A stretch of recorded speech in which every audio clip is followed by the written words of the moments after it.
সকালবেলা শীতের মধ্যে গরম গরম গুড়ের পিঠা কিন্তু সেই লাগে। আর গরম গরম গুড়ের পিঠা আমার কাছে সবসময় ভালো লাগে, কিন্তু হঠাৎ করে মনে হলো খাওয়ার জন্য। অনেক দিন ধরে পিঠা খাওয়া হয় না, তো ভাবলাম যে পিঠা ভাজা যাক। তো সুন্দর করে এখানে আমি পরিমাণ মতো একটু নিয়ে আর কি পানি নিয়েছি, গুড়ের সাথে পানি একটু ভালো করে জাল দেওয়া লাগে আর কি। জালটা যদি না হয় তাহলে পিঠাগুলো পুতিয়ে যাওয়ার সম্ভাবনা। মুড়ি যেমন আপনাদের একটু বাহিরে থাকলে যেমন একটু পুতিয়ে যায়, পুতা পুতা ভাব আর কি, নরম সেরকম আর কি।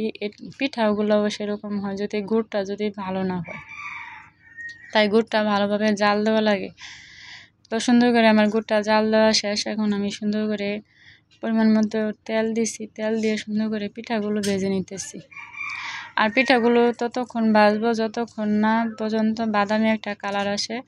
আর পিঠাগুলো খুব সুন্দরভাবে ফুলে উঠছে আর কি, খুবই ভালো লাগছে আর কি পিঠাগুলো। যেহেতু ফুলার কারণে পিঠাগুলো খুবই ভালো লাগে খেতে আর কি। যাই হোক, আমার কতগুলো ভাজা শেষ, আবার কয়েকটা আমি দিয়ে দিছি।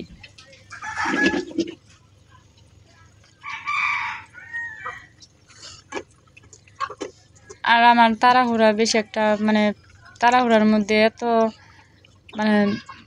ধৈর্য ধরা আমার একদম ভালো লাগে না। গ্যাসে রান্না করলে কিরকম জানি একটা লাগে।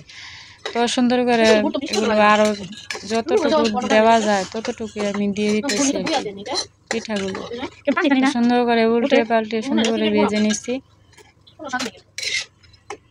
আর সবগুলো এভাবে আমি উল্টে পাল্টে ভেজে নিব আর কি।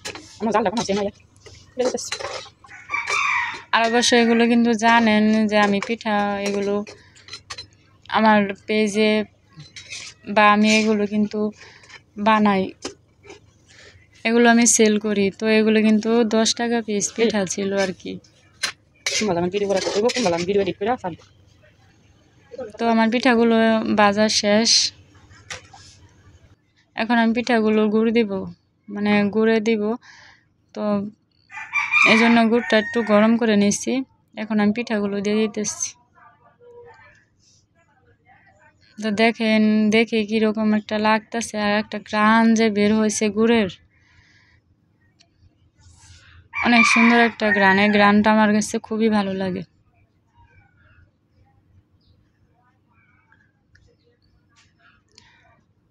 উল্টা পাল্টা করে সবগুলো আমি ভিতরে ডুবিয়ে দিব।